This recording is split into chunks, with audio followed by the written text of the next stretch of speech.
يا رفيق الدرب إني أذكر الفضل وأثني يا رفيق الدرب إني أذكر الفضل وأثني إنها لحظات شكر وامتنان لك مني إنها لحظات شكر وامتنان لك مني يا رفيق الدرب إني Assalamualaikum warahmatullahi wabarakatuh. Alhamdulillah wassalatu wassalamu ala Rasulillah Muhammad bin Abdullah wa ala alihi wa sahbihi wa man tabi'ahum wa wala. Amma ba'du, fa nawayna ta'alluma wa ta'lim, tadhakkura wa tadhkir, naf'a wal intifa' wal ifadah wal istifada wal hatha ala tamassuki bi kitabillah wa sunnati rasulih sallallahu alaihi wasallam.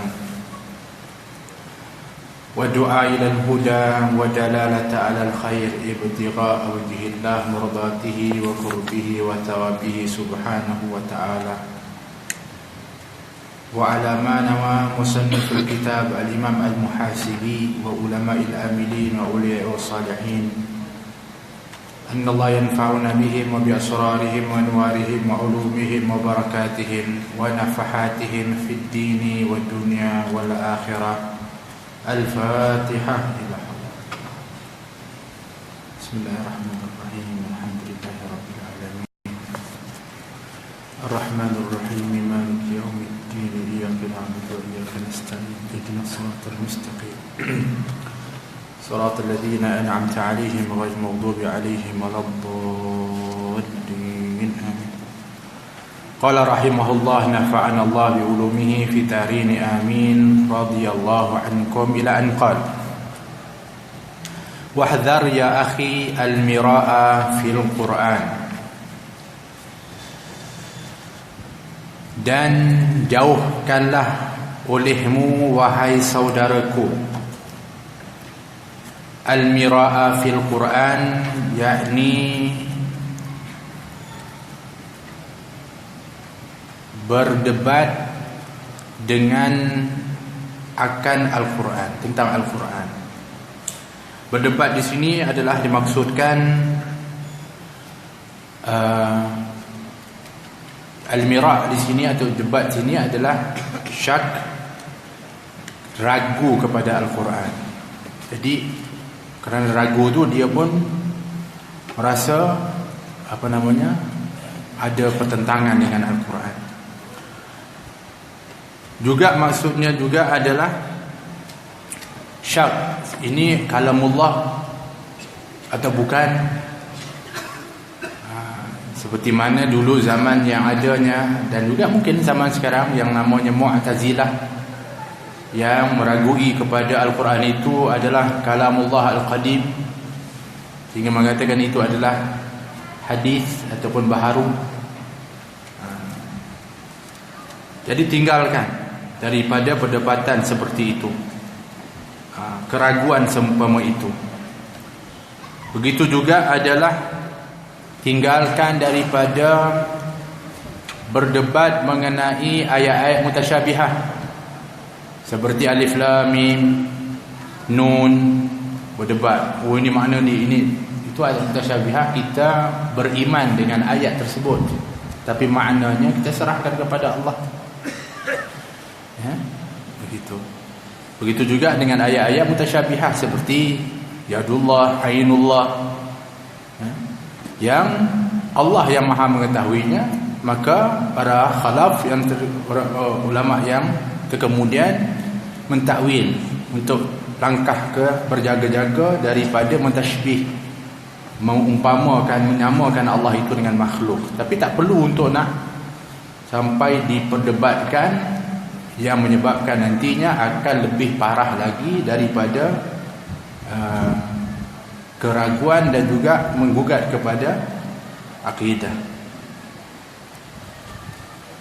Dan juga termasuk yang disebutkan al-mira', iaitu berdebat mengenai daripada hukum hakam yang berada dalam Al-Quran, sehingga dia ambil apa yang dia suka dan tinggalkan apa yang dia suka. Ini juga disuruh untuk jauhkan diri kamu wahai saudaraku daripada berdebat, meragui kalamullah. Wal jidala fid din, dan juga bergaduh dengan berlawan hujjah di dalam agama, mengenai agama, tinggalkan. Biasanya yang namanya jidal ini adalah dia mesti al-mughalabah, dia mesti ada sifat nak mengalahkan orang. Ini orang yang nak berbalah, berdebat ni, dia sifatnya mesti nak, niatnya nak mengalahkan orang. Oleh kerana itu disebutkan di dalam hadis Nabi sallallahu alaihi wasallam, dia menyebutkan man tarakal mira' wa huwa muhiqqun bunya lahu qasrun fi wasatil jannah. Seperti mana diriwayatkan oleh Imam Tirmizi dan juga Ibnu Majah, barang siapa yang meninggalkan perdebatan sedangkan dia itu dalam kebenaran, maka akan dibina baginya istana di pertengahan syurga. Syurga itu ada yang tinggi, ada yang pertengahan, ada yang bawah.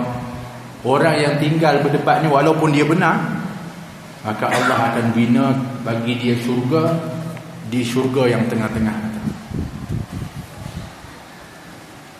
Bahkan disambung dalam riwayat yang lain, barang siapa yang meninggalkan perdebatan sedang dia dalam keadaan salah, dia sedar dia salah, alamak, ajak berdebat tapi akhirnya dia sedar dia salah, lepas tu dia tak jadilah, tarik diri, tak mahu, maka dibinakan baginya istana di syurga yang bawah. Subhanallah.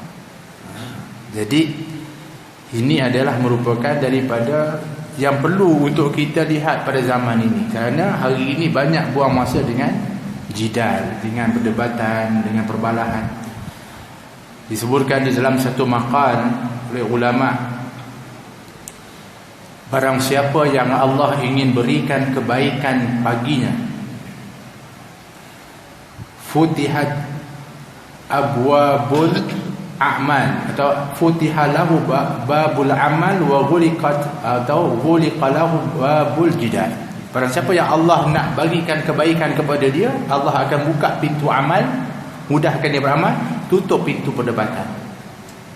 Tapi sebaliknya, kalau Allah nak beri keburukan kepada seseorang itu, Allah akan bukakan pintu perdebatan, asyik nak berdebat je, dan ditutup pintu amal. Berdebat tapi tak amal pun. Heboh betul dia dengan berdebat sana ke sini, amalnya berapa banyak? Tak sempat. Kadang sibuk berdebat. Maka kalau Allah nak berikan kebaikan kepada orang tu, dia akan dibuka pintu amal, ditutup pintu perdebatan. Sebab perdebatan ni sibuk, dan adanya iringan-iringan perasaan-perasaan yang buruk, nak mengalahkan lawan, nanti ada sombong, nanti ada dengki, nanti ada dendam. Bukanlah dilarang secara mutlak yang namanya berdebat itu.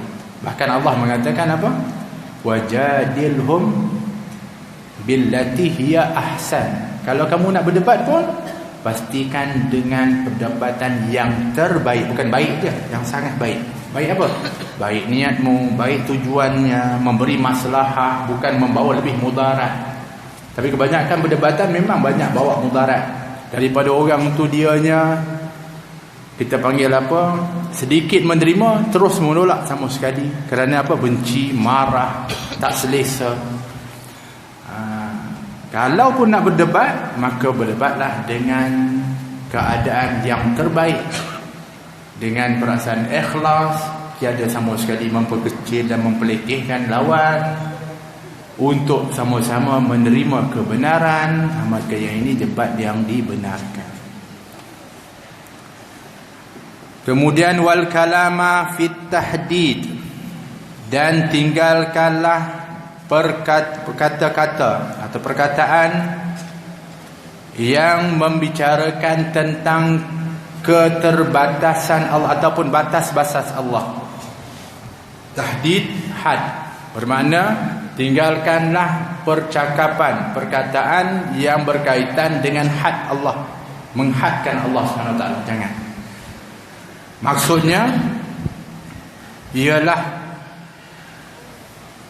membicarakan tentang had Allah SWT, iaitu kata Allah itu ada tempat, Allah itu ada jasad atau jisim. Itu semua menghadkan kepada Allah SWT. Kalau Allah itu perlu kepada tempat, ada had, ada dia punya had, ada limitnya, ada tempatnya. Sedangkan Allah itu mawjud, ada, tapi perlu kepada tempat. Tidak, kerana tempat itu makhluk, maka Allah tidak pernah bergantung kepada makhluk. Jadi tinggalkan perkataan yang mengatakan Allah itu ada had-had tertentu, atau mentashbihkan kepada Allah, mentashbihkan dengan makhluk, maknanya menghadkan kepada Allah, mengumpamakan seperti makhluk, itu juga menghadkan kepada Allah Subhanahu Wa Taala. Jadi tinggalkan perkataan, kata-kata yang berkaitan, yang memperkatakan tentang Allah itu terbatas. Itu. Wa kun minal ladina qala Allah azza wa jalla fihim, dan jadilah engkau daripada golongan mereka-mereka yang telah pun disebutkan oleh Allah Subhanahu wa taala akan sifat mereka itu di dalam Al-Quran. Wa idza khatabahumul jahiluna qalu salama, dan apabila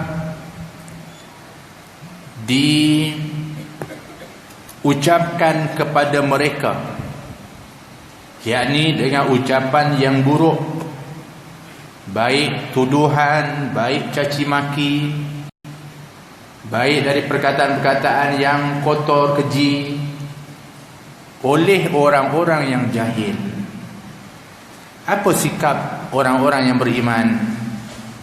Qalu salama, maka tindakan mereka itu akan memberikan kesejahteraan kepada orang yang buat macam itu, bukan dengan dibalas seumpamanya.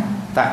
Tapi yang dia buat, tindakan dia, orang yang beriman ni, qalu salama, mereka berkata dengan perkataan yang sejahtera, yang selamat. Bahkan salaman di situ bukan hanya perkataan, bahkan perbuatan pun. Ini sifat Nabi kita Muhammad SAW, dicaci, dimaki, tapi Nabi ketika mana dengar ada yang sakit, Nabi ziarah, Nabi tolong, Nabi bantu.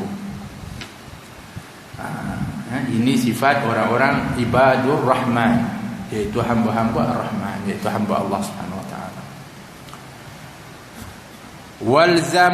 Walzamil adab, dan lazimilah oleh kamu akan adab, yakni sentiasalah kamu dengan adab. Adab itu mengikut kepada Al-Imam Al-Qushairi. Kalau kita tengok dalam kitabnya Ar-Risalah, dia mengatakan adab itu makna jima'u khisalil khair, himpunan dari perkara-perkara yang baik. Atau dalam makna yang lain disebutkan adalah apa-apa yang terpuji, ma yuhmadu min qaulin aw fi'lin, apa yang terpuji dari perkataan dan perbuatan, itulah adab. Adab itu lebih tinggi daripada yang namanya sunnah.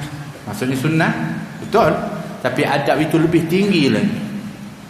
Sebab apa? Dia menghalusi lagi dari perkara-perkara, anjuran-anjuran kebaikan, sunnah-sunnah itu diperhalusi lagi, diperindah lagi. Itu namanya adab. Maka iringi sentiasa kamu dengan adab itu. Yang kata Imam Al-Qushairi mengatakan, bagaimana untuk mendapatkannya? Yang pertama, at-tafaqquh fid din, iaitu dengan kamu mendalami kepada agama, belajar. Yang keduanya wazuhdu fid dunya, yang keduanya zuhud di dunia, zuhud terhadap dunia ini. InsyaAllah yang itu akan menghasilkan adab.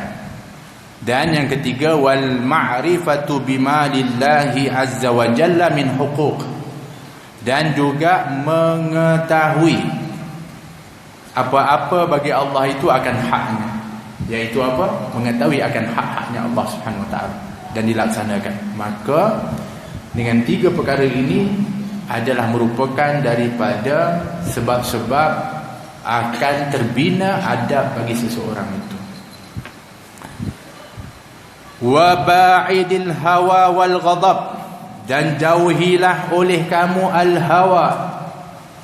Hawa ni apa dia? Kita kata hawa tu nafsu. Nafsu itu adalah merupakan sesuatu yang ada dalam diri kita, tapi dia abstrak, tak boleh tahu, tak ada tahu bagaimana. Hawa itu sifatnya.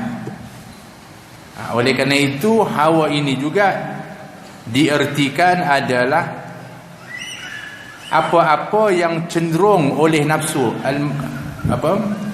Dikatakan al-mailu atau mailun nafsi ila ma tashtahi, ataupun cenderungnya nafsu itu dengan apa-apa yang diingini. Itu nak hawa. Sesuatu yang cenderung akan nafsu itu yang diingininya. Kita ada yang sebelum ni kita ada bahaskan tashtahi dulu, kita akan sebutkan. Tashtahi ni maksudnya apa? Keinginan. Keinginan nafsu ni benda-benda yang bersifat, pertama dia suka kepada yang enjoy, yang seronok-seronok, yang kebanyakan dia la ammaratu bisu, dia suka kepada yang tak baik. Atau perkara yang berkaitan dengan relax-relax, contoh tidur, makan, minum, rehat, itu adalah yang cenderung nafsu kepadanya. Maka jauhkan kamu daripada hawa ni, yang suka relax-relax, yang santai-santai, yang tidur banyak, makan banyak, apalagi yang mencenderungkan kamu kepada maksiat, jauh. Itu hawa dipanggil. Dan jauhilah oleh kamu al-ghadab, iaitu marah. Sebab marah itu miftahu syurur. Jadi kerana marah itu adalah kunci kepada segala kejahatan. Orang je marah ni, subhanallah, dahsyat. Boleh dia didorong dengan mudah untuk buat kejahatan. Dia kunci kepada kejahatan. Marah itulah timbulnya daripada kebencian, permusuhan, hasad, dengki, kemudian menyakiti, kemudian boleh pergi membunuh. Bayangkan, ini puncanya adalah marah. Maka jauhkan diri kamu daripada sifat marah ataupun kemarahan. Wa'mal fi asbabit tayaqquz, dan berusahalah agleh kamu atau bekerjalah kamu pada sebab-sebab yang menyedarkan kamu, yang membangunkan kamu daripada kelalaian. Tayaqquz, kamu kena usahakan sesuatu yang dengan sesuatu itu kamu akan lebih sedar. Sedar ke tidak, kita tidur je, lalai je. Kita kena cari satu amal yang menyebabkan kita ni bangun. Maka disebutkan apa sebab-sebab tayaqquz seorang itu bangun daripada kelalaian. Yang pertama adalah ta'allum, belajar. Yang keduanya tafakkur, merenung kebesaran Allah, merenung akan dirinya menjadi hamba Allah. Yang ketiga ialah mukhalatatus salihin, iaitu bergaul dan bersama selalu dengan orang-orang saleh. Itu akan menyebabkan orang akan terbangun daripada kelalaiannya. Yang keempat adalah orang yang dianya mengambil iktibar dari Al-Quran, daripada kisah, daripada peristiwa yang berlaku pada diri dia dan sebagainya, maka ini adalah di antara sebab-sebab seorang itu bangun daripada kelalaian.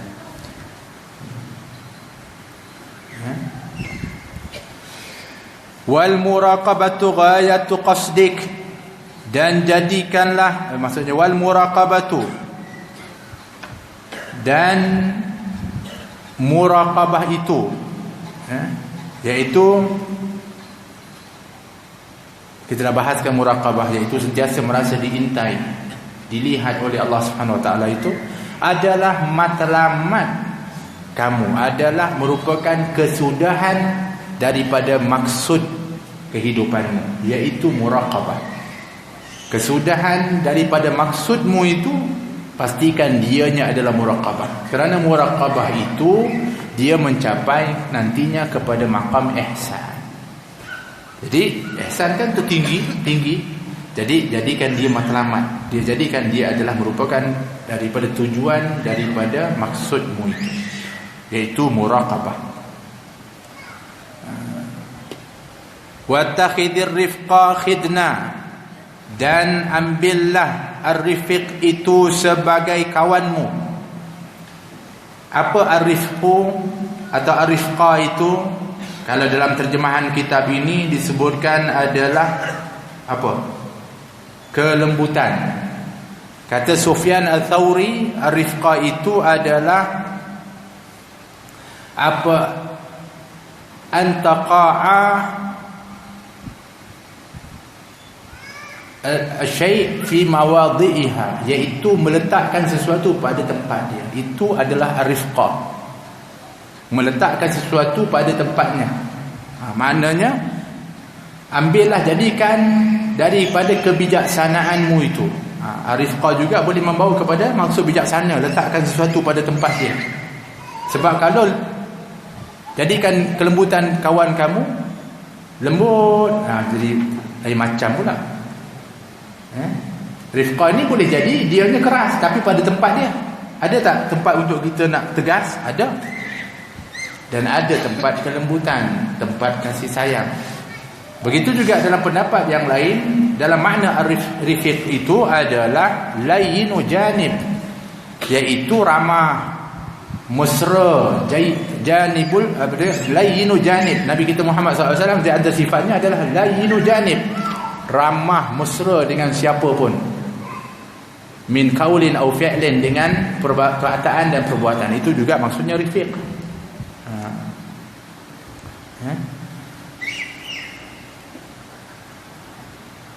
Wa ta'anni sahiba, dan jadikanlah at-ta'anni, perlahan-lahan. Ta'anni itu sahabatmu.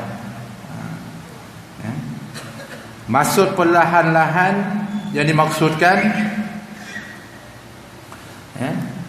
adalah apabila kamu nak buat sesuatu, kamu merenung lebih dahulu, muhasabah dulu. Tak cepat-cepat buat sehingga ada kalanya kamu buat yang salah ataupun yang merugikan kepada kamu. Jadikan sentiasa menjadi sahabat kamu ta'anni itu.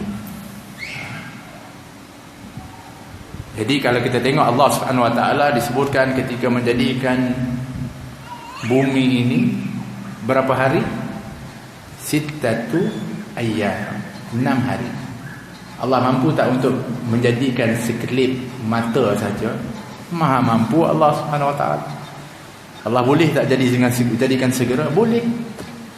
Tapi Allah sengaja jadikan dalam tempoh 6 hari untuk menunjukkan perlahan-lahan dengan berperingkat-peringkat itu adalah baik. Kerana lawan daripada ta'ani itu adalah ajalah, gopoh. Oleh itu dalam khabar disebutkan at-ta'anni minallah wal ajalatu minasyaitan. Berhati-hati atau perlahan-lahan itu daripada Allah, sedangkan gopoh gapah itu daripada syaitan. Kecuali kata para ulama pada beberapa perkara. Yang ni jangan pelan-pelan. Yang pertama, it'amu ta'am, memberi makan. Orang kelaparan, lihat lo, Perlahan-lahan. Kawan tu dah lapar dah. Yang ini kena segera bagi. Kalau nak bagi makan orang, cepat-cepat bagi segera. Ya. Yang keduanya adalah tajhizul janazah, iaitu mengurusi jenazah. Itu kena segera. Kalau tak ada sebab-sebab yang perlu untuk ditunggu, maka disegerakan adalah baik. Yang ketiga, tazwijul bikir, mengahwinkan anak dara. Ini kecepat. Beza kan zaman kita kan, tangguh. Kenapa? Nantilah. Apa ditunggu, Allah A'lam. Orang dah masuk meminang ramai dah. Bagi orang yang wali ni, ibu ayah khususnya, sebenarnya dia lebih selamat kalau anak dia cepat kahwin.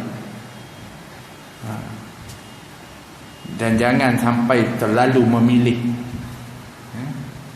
Tapi memilih itu perlu, tapi jangan terlalu memilih sehingga yang memilih itu lebih kecenderungannya kepada dunia. Sedangkan menyegerakan untuk mengahwinkan anak dara ini adalah utama. Yang seterusnya adalah membayar hutang. Bayar hutang kena segera.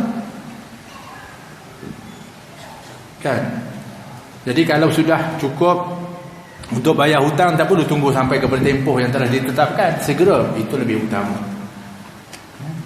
Segera itu adalah lebih utama. Jadi ini antara perkara-perkara yang disuruh untuk kita bersegera. Tidak menangguhkan, tetapi yang lain disuruh kita perlahan-lahan. Jadikan perlahan-lahan atau keberhati-hatian, ketenangan itu adalah sahabatmu.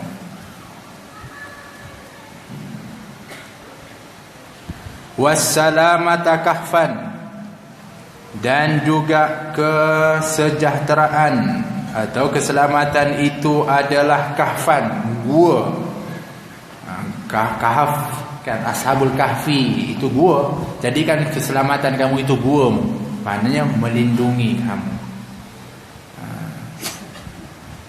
Wal faragha ghanimatan, dan juga kelapangan itu adalah keuntunganmu.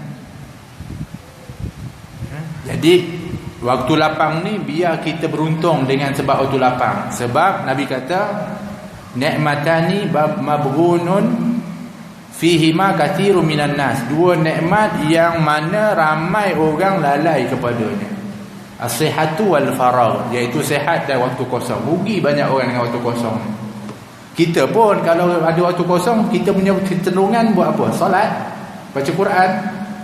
Biasanya nak bercuti kat mana, nak rehat dekat mana, nak shopping kat mana. Sebab kalau lapang saja, dia tercetus yang tu dulu. Jadi rugi pula. Jadikan kelapangan kamu itu adalah merupakan keuntungan kamu, iaitu kamu isi dia dengan perkara yang menguntungkan kamu nanti di akhirat. Wad dunya matiyah, dan jadikan dunia itu adalah tungganganmu dan bukan matlamatmu. Jangan jadikan dunia itu yang menunggang kepada kamu. Kamu tunggang dunia. Kamu gunakan dunia ini untuk mengarahkan nanti untuk selamat di akhirat. Matiyah juga kata steering, kamu yang belokkan. Nak tuju ke akhirat ke dunia ni, ataupun kamu nak duduk kat sini, jangan sampai ke dunia juga. Itu jadikan dunia itu adalah merupakan tunggangan kamu. Kamu nak arah kat mana? Kalau kamu arah ke akhirat, selamatlah.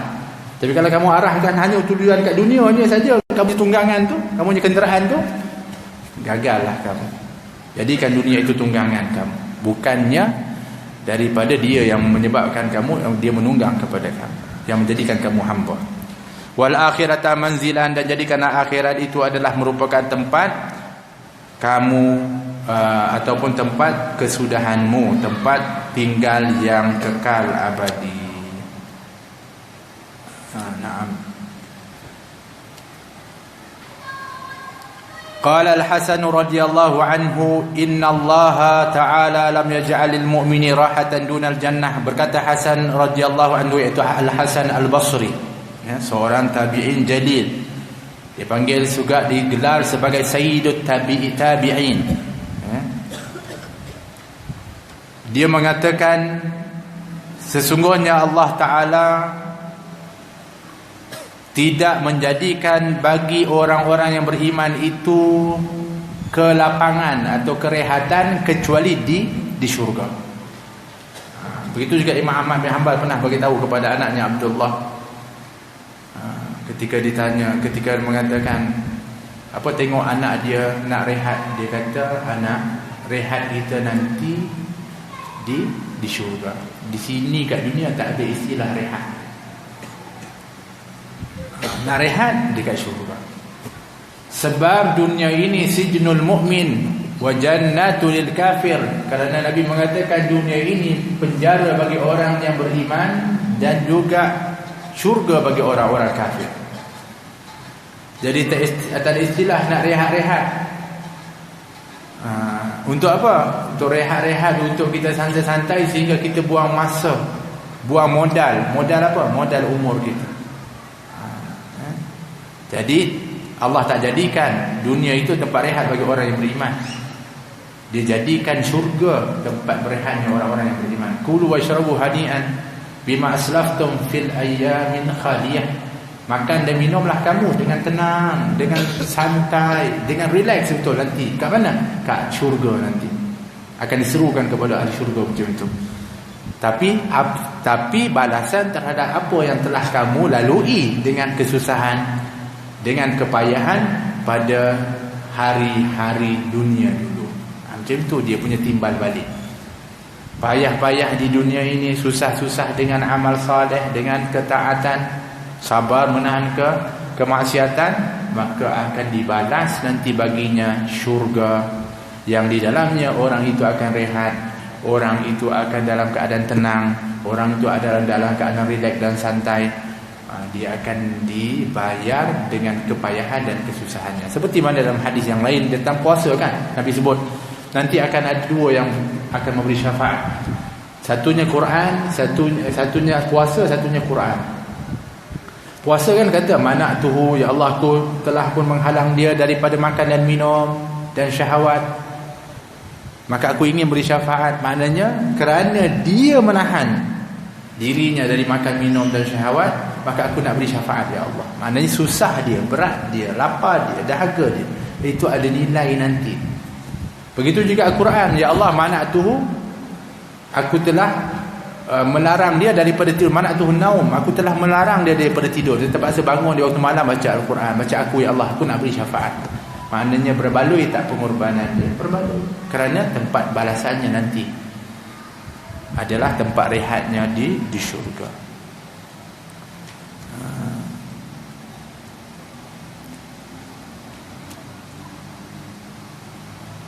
Wahdar mawatinal ghaflah.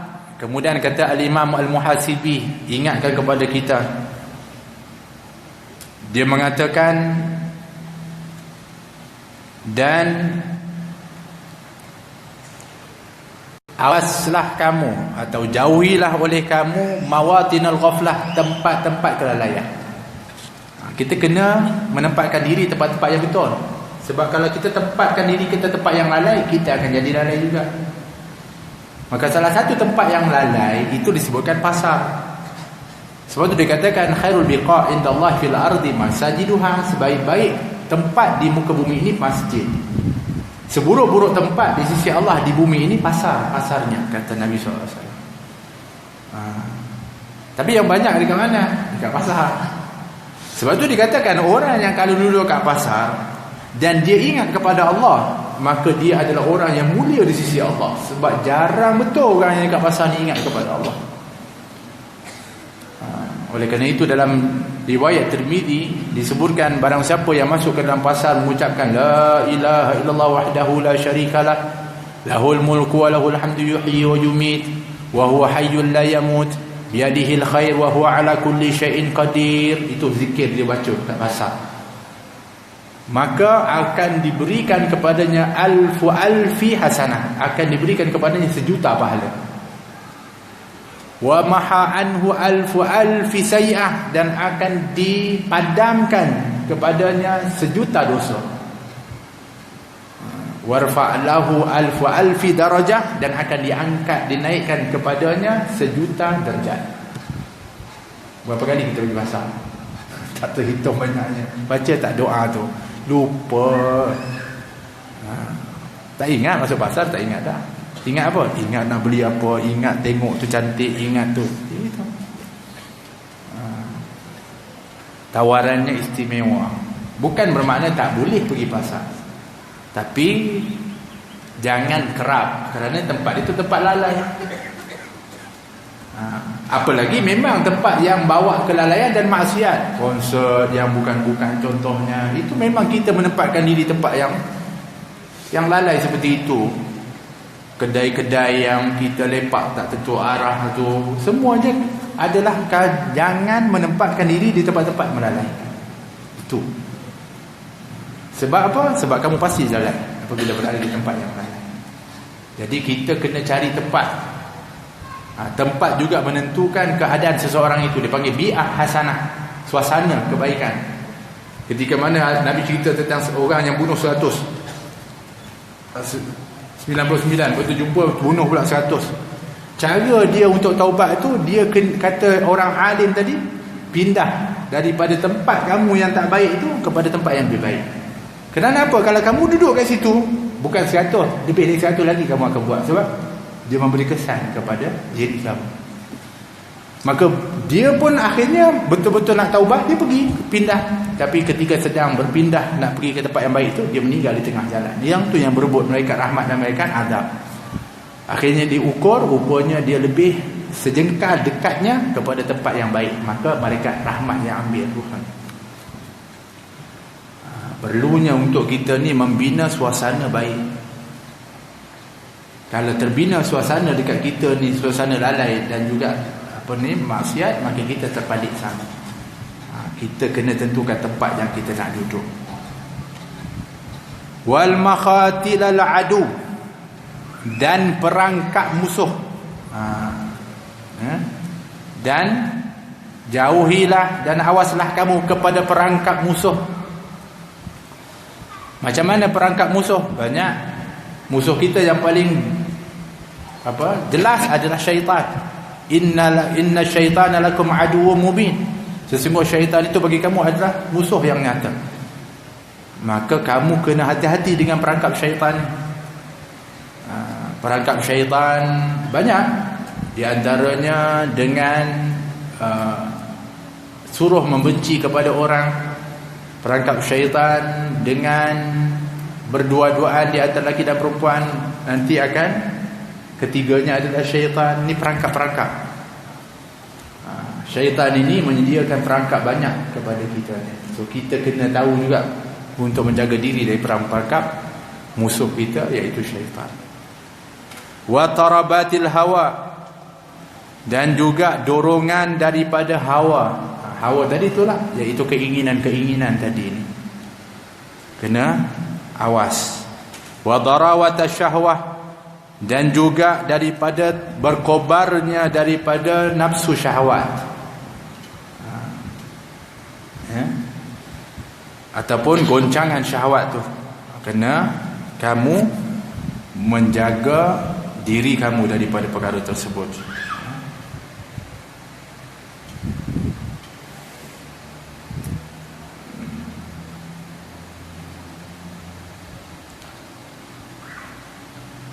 Dan wa amaniyan nafsa, atau wa amaniyan nafas, dan juga jagalah oleh kamu daripada angan-angan dirimu atau angan-angan nafsumu. Kan, cita-cita nafsu itu ada, keinginan-keinginan yang pergi kepada yang bukan-bukan, itu pun kena berhati-hati. Dan juga disebutkan fa inna Rasulullah sallallahu alaihi wasallam qala a'daika nafsuka alladhi baina jambayn, maka sesungguhnya Rasulullah sallallahu alaihi wasallam pernah bersabda, musuh a'daika, semusuh-musuh-musuhmu. Macam mana itu? Sejahat-jahat musuh kamu.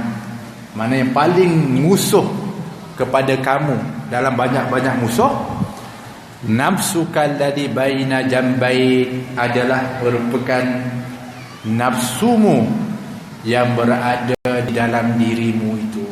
Itulah musuh yang dahsyat. Oleh kerana itu mujahadah terhadap nafsu ini dikatakan lebih besar sebenarnya mujahadah daripada mujahadah di medan jihad. Sebab itu kalau kita tengok seruan jihad ni, biasanya dia akan sebut amwalakum wa anfusakum, harta kamu dan diri kamu. Harta dulu, sebab harta ni kita sayang sebab nafsu kita. Kalau kamu boleh korbankan harta, insya-Allah masa itu maknanya kamu sudah pun kuat di dalam menangani kepada nafsu. Tapi kalau tidak, susah. Mungkin kamu terlibat dalam peperangan itu atau jihad itu, tapi tetap juga kamu membawa daripada hawa nafsumu. Sebab apa? Sebab nak adanya dipuji orang, untuk dikatakan dianya hebat, pahlawan. Tapi kalau dia berani untuk korbankan harta, insya-Allah dia sudah pun mula dapat untuk menguasai kepada nafsu. Jadi kena hati-hati, kerana musuh kamu yang paling besar adalah apa nafsu yang berada dalam dirimu itu. Oleh kerana itu dikatakan apa? Dikatakan hendaklah kamu menahan kepada nafsumu itu, menjaga, menahan diri daripada nafsu. Sebab nafsu ini adalah sangat ganas.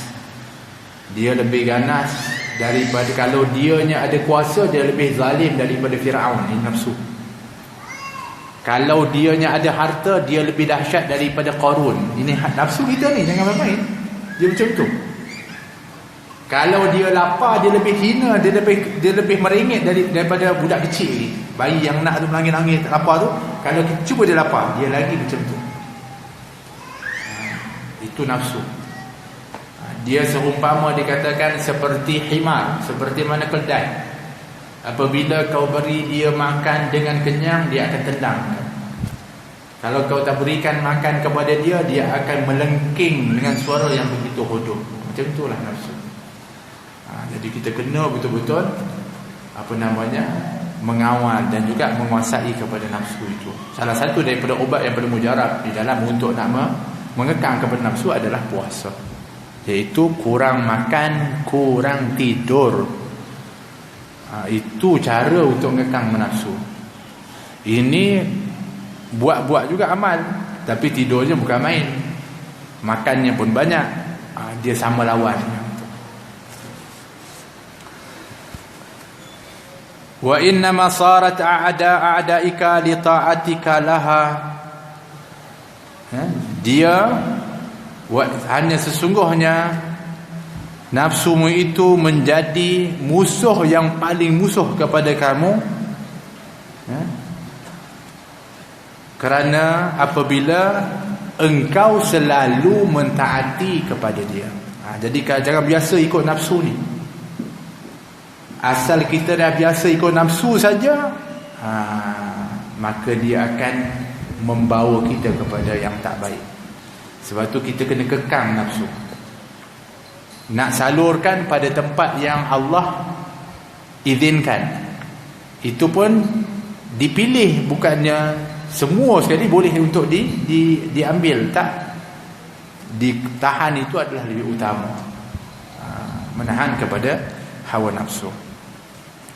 Wa kullu amrin ishtabaha 'alaika fihi al-haq fa'aridhu 'ala al-kitab was sunnah wal adab salihah.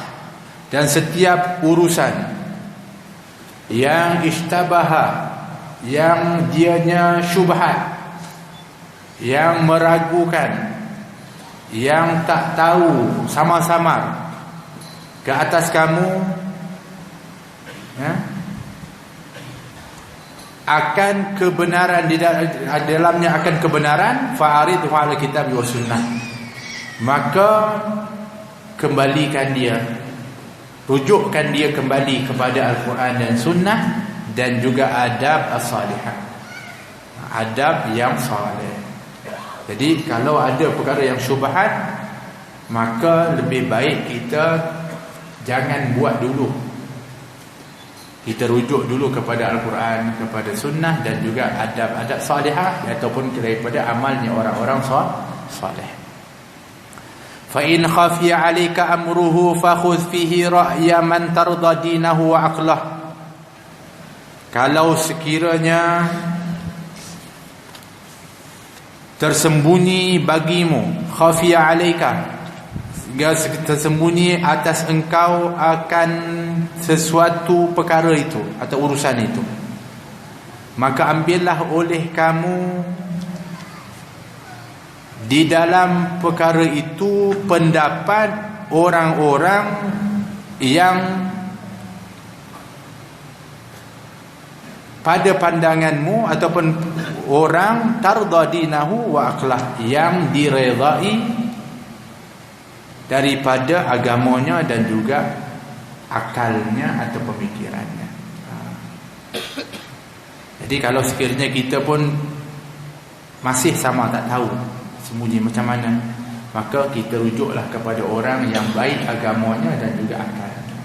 Iaitu kalau kita kata orang yang baik agama dan akalnya, ulama.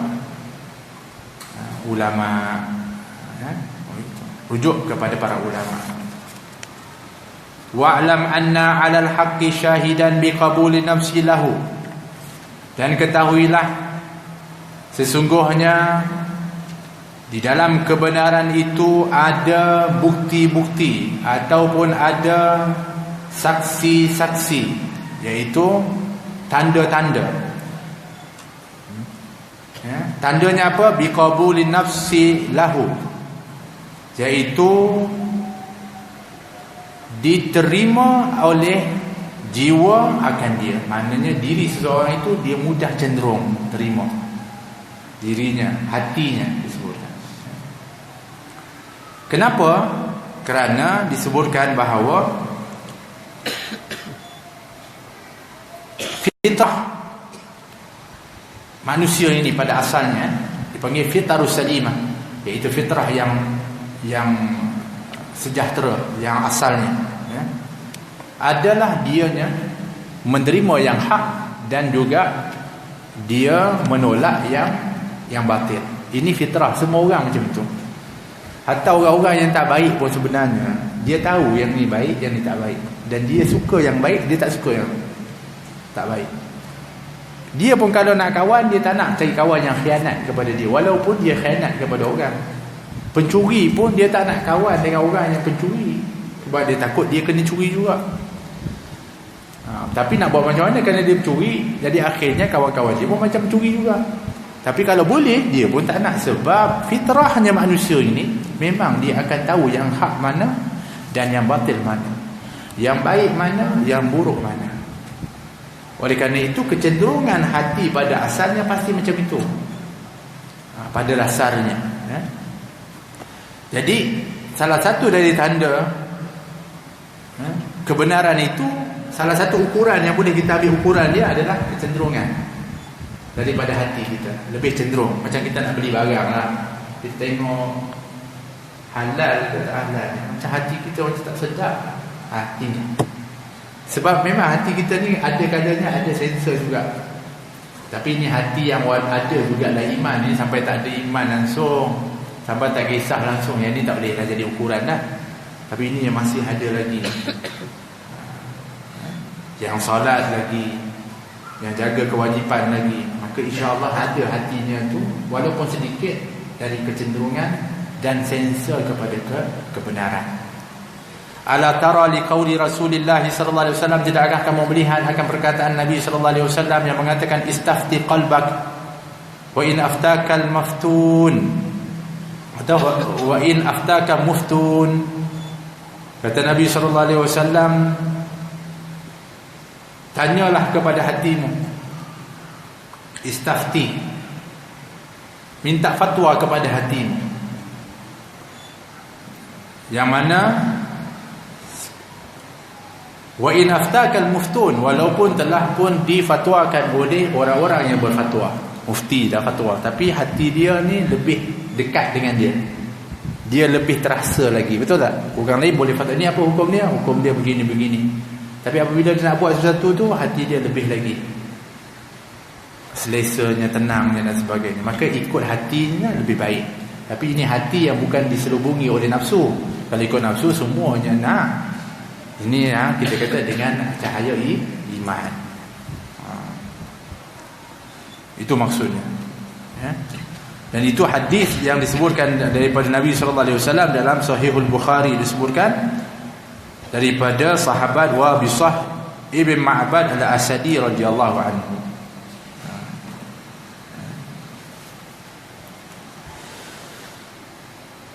Kata Imam Al-Ghazali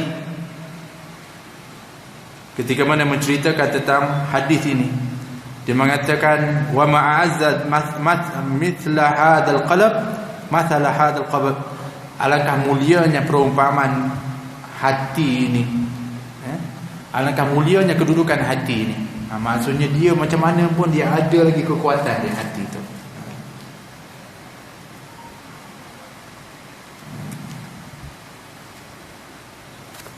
Jadi itu adalah merupakan daripada keutamaan dalam kita menjaga juga kepada hati. Berkata ba'dul ulama mengomentari kepada hadis itu, dengan keumuman khitab itu dalam hadis, tetapi bukanlah dianya sebarangan orang boleh buat minta fatwa kepada hati dia. Nanti dia panggil ikut suka hati yang tu. Tak boleh. Dianya adalah fi man syaraha Allahu sadrahu binuril yaqin.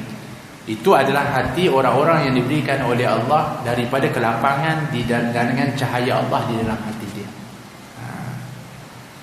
Maka akan berfatwalah dalam hati dia itu daripada perkara-perkara yang baik-baik. Tapi kalau orang yang sudah gelap hatinya, berselubung dengan maksiat dan kemungkaran, maka yang ini tak layak lagi untuk bertanya kepada hati. Itu beza dia. Baik. Wa qaidil jawarih bi ahkamil ilmi, dan ikatlah dirimu, panca inderamu dengan hukum-hukum yang dengan ahkamul ilmi, dengan hukum-hukum yang dipelajari dalam ilmu. Maksudnya ialah jangan kamu gerakkan daripada anggotamu.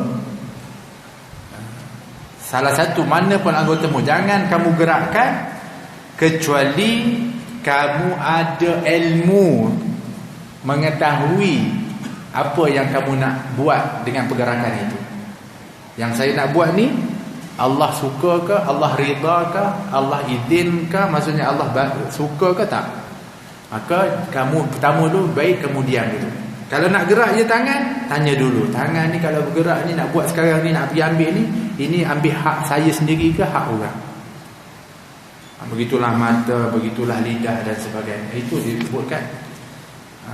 Iaitu jangan kamu gerakkan dari anggotamu kecuali berpandu kepada hukum hakam dan ilmu yang kamu pelajari. Maknanya dengan ilmu yang benar. Ya. Wa ra'i hammaka bi ma'rifati qurbillah minka, dan juga jagalah keinginanmu dengan mengenali kedekatan Allah itu akan dirimu, dengan dirimu. Maksudnya ialah jagalah daripada apa yang kau ingin buat, apa yang kamu cenderung kepadanya, dengan mengetahui bahawa Allah itu sentiasa dekat dengan kita. Jadi kalau kita tahu Allah dekat dengan kita, kita cenderung buat apa? Kita cenderung apa yang Allah suka, apa yang Allah nak kita buat. Maka hendaklah kamu sentiasa menjaga kecenderunganmu itu dengan meyakini bahawa Allah itu sentiasa dekat kepada kamu. Tetapi dianya berbeza keadaan seseorang itu adalah dengan makrifahnya kepada Allah. Jadi kenapa yang kita ni tetap juga apabila kita ada kecenderungan, keinginan, kita buat juga ikut yang salah. Sebab makrifah kita kepada Allah itu sangat nipis, sangat cetek. Tapi apabila orang semakin makrifah, makin mengenali kepada Allah, maka kecenderungannya itu akan mendahulukan keinginannya Allah Subhanahu wa taala, kehendaknya Allah Subhanahu wa taala, kesukaannya Allah Subhanahu wa taala. Begitu. Wa kum baina yadayhi maqamil abdi al-mustajir tajiduhu raufar rahimah. Maka bangunlah kamu di hadapannya, berdirilah kamu di hadapannya, sebagaimana berdirinya hamba-hamba yang mustajir, ya, hamba-hamba yang mencari perlindungan Allah, hamba-hamba yang mencari daripada mengharap kepada Allah, yang hina di hadapan Allah. Maka kamu akan dapati Allah itu adalah Maha Pengampun lagi Maha Penyayang. Sebab itu dalam Al-Quran Allah Subhanahu wa taala berfirman, Allah mengatakan, wa may ya'mal su'an aw yazlim nafsahu thumma yastaghfirullah yajidillaha ghafurar rahim. Barang siapa yang berbuat kejahatan, kesalahan, keburukan, dan menzalimi dirinya, kemudian setelah itu dia beristighfar, bertaubat kepada Allah SWT, maka dia akan dapati Allah itu adalah yang Maha Pengampun lagi Maha Penyayang. Tapi dia kena buat kerja dulu, baru dia dapati Allah itu Maha Pengampun, Maha Penyayang. Kerja dia apa? Iaitu dia beristighfar, dia bertaubat. Itu kerja dia. Sebab itu disuruh kita bangun, berdiri di hadapan Allah. Maknanya kita salat, kita munajat, berdoa, kita minta. Bukannya kita angan-angan kosong, tak buat apa-apa, usaha. Tak, kita kena seperti mana hamba-hamba yang mengharap, seperti Ali Zainal Abidin Al-Sajjad, 1000 rakaat setiap malam. Lepas habis 1000 rakaat, abduka bi fidaik, faqiruka bi fidaik, miskinuka bi fidaik. Diulang-ulang yang tu. Ya Allah, hamba-Mu di pintu-Mu, ya Allah. Ya Allah, fakir ini di depan pintu-Mu, ya Allah, mengharap kepada-Mu. Miskin ini di depan pintu-Mu, ya Allah, mengharap kepada-Mu. Orang dengar tu, siapa ni? Macam orang dosa besar banyak ni, macam tu sekali dia merayu kepada Allah. Telik-telik tengok Ali Zainal Abidin, anak Sayyidina Husain, dia buat tu selepas solat 1000 rakaat. Allah. Semakin kamu makrifah, kenal kepada Allah, semakin kamu akan lebih lagi mengharap dan menghinakan diri di depan Allah Subhanahu wa taala. Qala Rasulullah sallallahu alaihi wasallam, innallaha azza wa jalla yunzilul abda min nafsihi biqadri manzilatihi minhu. Kata Nabi sallallahu alaihi wasallam, sesungguhnya Allah azza wa jalla menempatkan hamba-Nya itu dengan zat, dengan dirinya. Menempatkan hamba-Nya itu dengan dirinya. Mana tempat hamba itu di sisi Allah Subhanahu wa taala adalah ukurannya adalah bagaimana kedudukan Allah itu pada diri hamba itu. Jadi tak tahu Allah dekat dengan kita atau tidak, kita tanya diri kita, kita dekat tak dengan Allah SWT. Nak tahu Allah ingat tak dengan kita atau tidak, tanya dulu, kita ingat tak kepada Allah? Fadhkuruni adhkurukum. Ingat kepada aku ingat kepada kamu. Ihfadillah yahfazak. Begitu juga, jaga hak-hak Allah, Allah jaga kamu. Jadi semuanya adalah melihat kedudukan kamu dengan Allah itu adalah bergantung kepada kamu. Begitu juga dikatakan, nak tahu ridha Allah kepada kamu, sejauh mana kamu ridha kepada Allah Subhanahu wa taala. Akada. Wa dzalika ala qadril khasyah lillah. Begitulah juga mengikut kepada kedudukan khusyuknya seseorang itu kepada Allah. Maknanya kalau dia khusyuk, betul-betul hadir hatinya kepada Allah, maka Allah sentiasa hadir bersama dengan dia. Sebab itu dalam hadis kursi Allah Subhanahu wa taala mengatakan, ana 'inda dhanni 'abdi bi wa ana ma'ahu idza dzakarani. Aku ini sentiasa berada dalam sangkaan hamba-Ku, dan aku akan sentiasa bersama dengan dia ketika mana dia mengingati kepada aku, selagi mana dia ingat kepada aku. Wa in dzakarani fi nafsihi dzakartuhu fi nafsi. Kalau dia itu ingat aku pada dirinya, maka aku akan ingat dengannya juga dengan zatku. Wa in dzakarani fi mala'in dzakartuhu fi mala'in khairan minhu. Kalau dia ingat aku secara ramai-ramai berkelompok, maka aku akan ingat dia dengan kelompok dan kumpulan yang lebih baik daripada itu. Kalau dia mendekat kepada aku sejengkal, maka aku akan mendekat kepada dia adalah sehasta. Kalau dia mendekat kepada aku sehasta, aku akan mendekat kepadanya sedepa. Kalau dia datang kepada aku secara berjalan, aku akan datang secara berlari kepada dia. Maknanya cepat lagi. Maknanya Allah lebih lagi.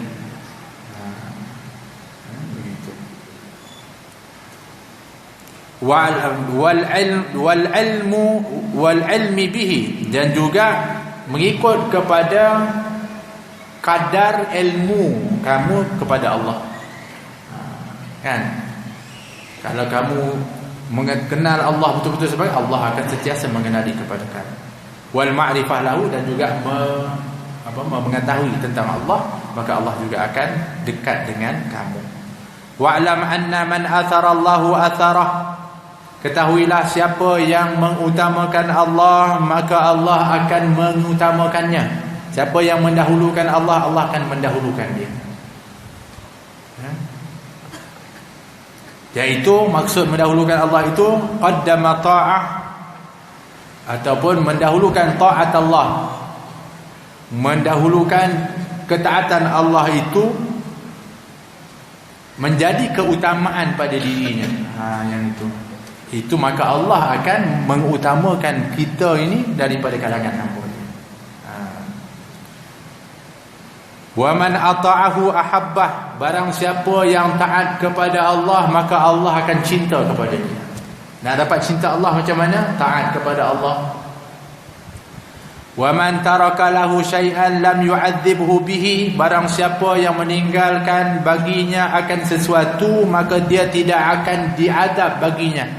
Sesuatu itu apa maksudnya? Sesuatu syai'an yang harus.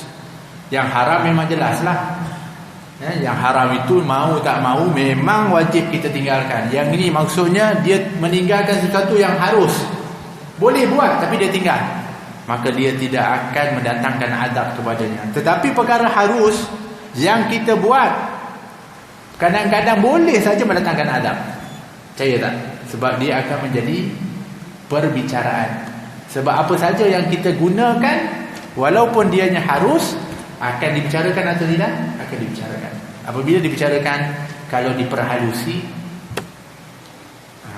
sumber mana, kemana dia punya niat, dia punya habis. Jadi meninggalkan sesuatu walaupun harus, lebih selamat daripada azab Allah SWT.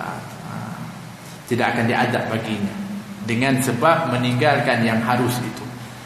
Kama qala Rasulullah sallallahu alaihi wasallam, da'ma yuribuka ila ma la yuribuk.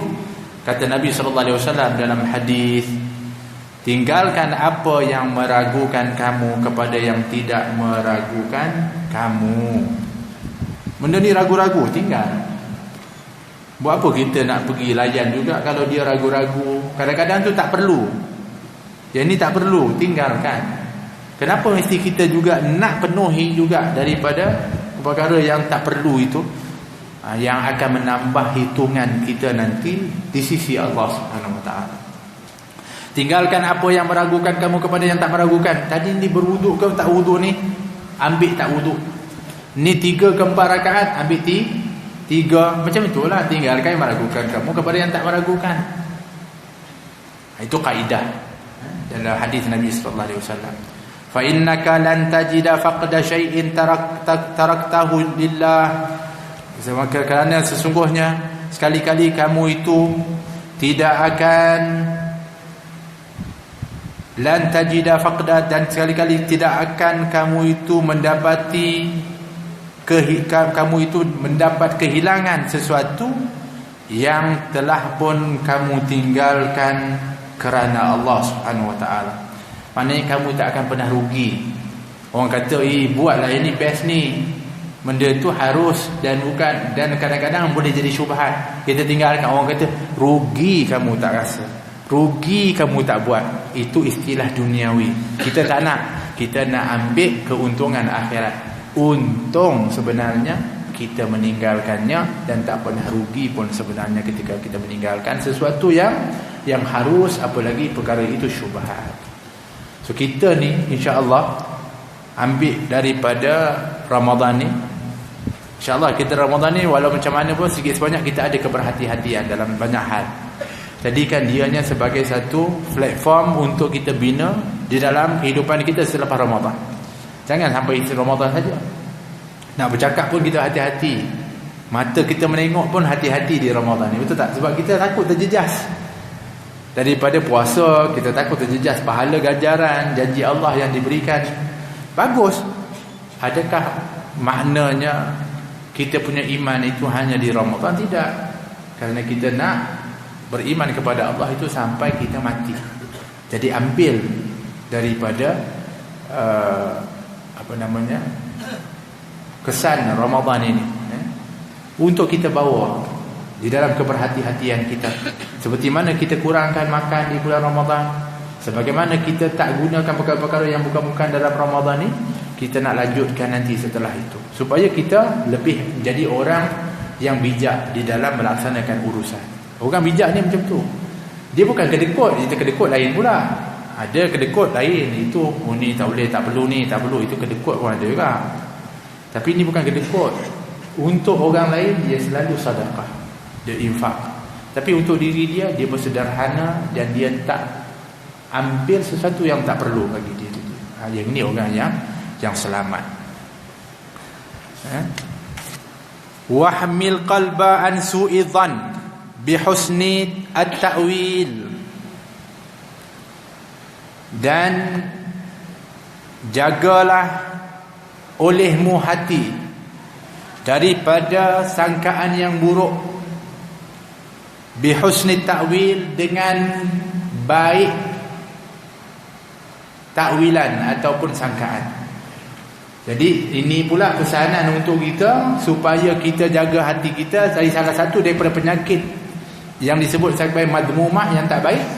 Selain dari sebelumnya dia kata tentang takabur, tentang hasad kan. Salah satu daripada penyakit hati itu adalah su'udzan, sangka buruk. Tengok orang dia, dia ni tak boleh percaya ni. Sangka buruk, kenal pun tak, baru sekali nampak, tapi kita dah menilai dah judge kepada seseorang itu by its cover, dengan dia punya tu je kadang-kadang tu. Sedangkan dikatakan don't judge a book atau by its cover. Jangan kita menilai buku itu dengan dia punya muka depan dia, jangan. Tapi kita ni selalu macam tu. Dengan orang ni kita buruk sangka. Dia ada beza ya, buruk sangka dengan berhati-hati. Su'udzan dengan berhati-hati lain. Hati-hati ni kita jaga elok-elok, kita kunci rumah kita, kita kunci kereta kenderaan, kita pegang kita punya apa yang kita miliki. Itu hati-hati. Suruh buruk sangka ni, dia ni lah yang nak masuk rumah ni, ni yang nak ambil barang, yang tu buruk sangka. Tapi bukan pula kata kita kena sangka baik. Kita pun kereta tak kunci, sangka baik semua orang baik, tak apa. Hilang. Rumah tak kunci, sangka baik semua orang baik, tak masuk rumah. Yang ni pula jadi orang yang tak bijak lah. Berhati-hati itu perlu. Berhati-hati itu perlu. Tapi bersangka buruk kepada orang itu adalah kejahatan hati. Maka lindungi hati kamu itu, jaga hatimu itu daripada buruk sangka. Dengan apa? Tukarkan dia menjadi sangkaan yang baik. Kerana buruk sangka itu merugikan diri kamu, sedangkan bersangka baik itu memberikan kebaikan kepada diri kamu. Begitu. Wadfa'il hasada biqasiril amal. Dan juga jauhkanlah, tolaklah hasad dengki itu, kerana hasad dengki juga adalah penyakit hati. Hasad itu adalah penyakit dahsyat di dalam hati ini. Macam mana masuk hasad? Hasad ini apabila kamu melihat seseorang itu mendapat nikmat, kamu sakit hati. Kalau dia dapat musibah, kamu gembira buat kenduri. Yang sampai buat kenduri itu dahsyat.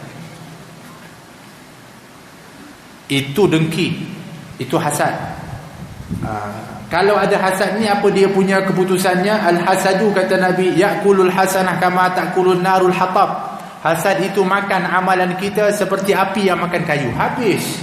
Kita solat berjamaah, kita i'tikaf, kita baca Al-Quran, kita puasa, kita sedekah, tapi kerana ada hasad kepada sesiapa pun, maka amal kita kena makan seperti api yang makan kayu. Rugi. Kenapa? Kerana sebenarnya ketika kamu itu dengki kepada seorang, hasad kepada orang ketika dia mendapatkan nikmat, sebenarnya kamu tidak rida kepada Allah. Siapa yang bagi nikmat ke dia?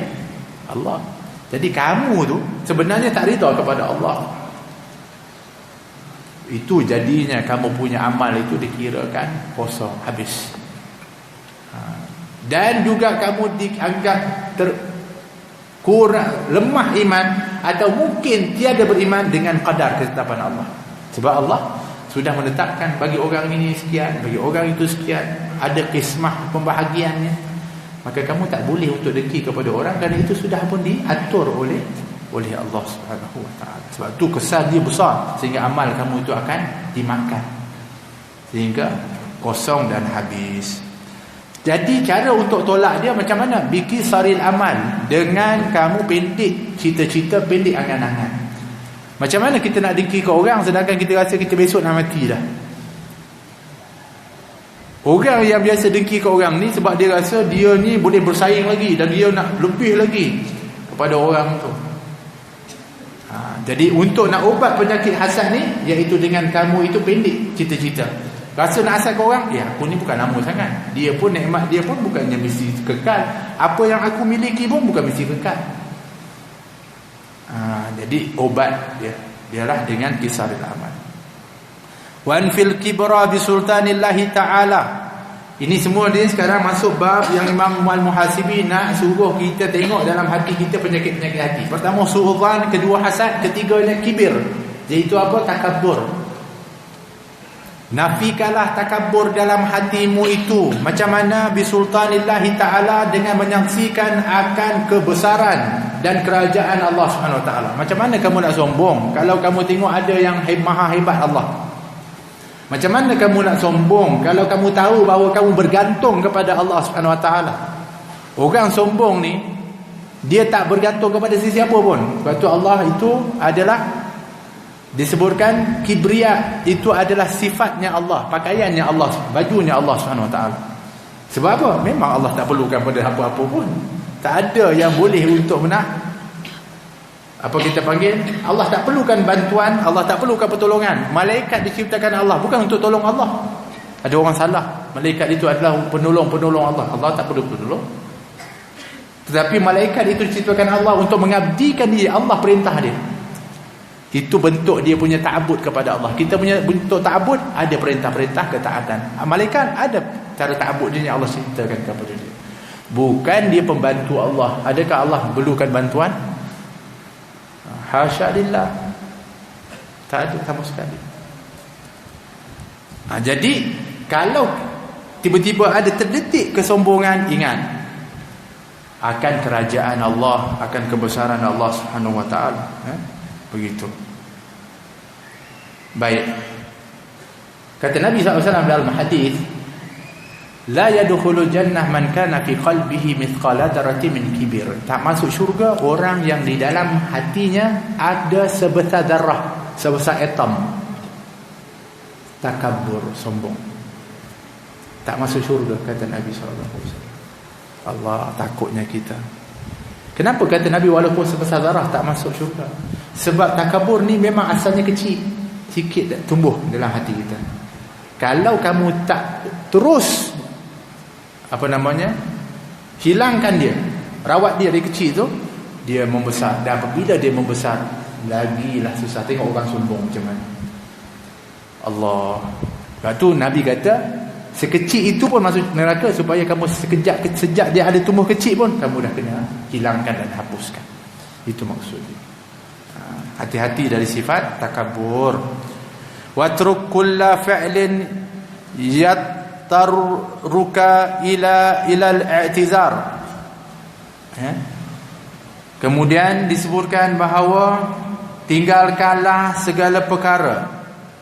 Watruk kulla fi'lin, tinggalkan segala perkara ataupun segala perbuatan yattaruka ila al-i'tidar, yang memaksa kamu, ya, tinggalkan sesuatu perkara yang memaksa kepada kamu.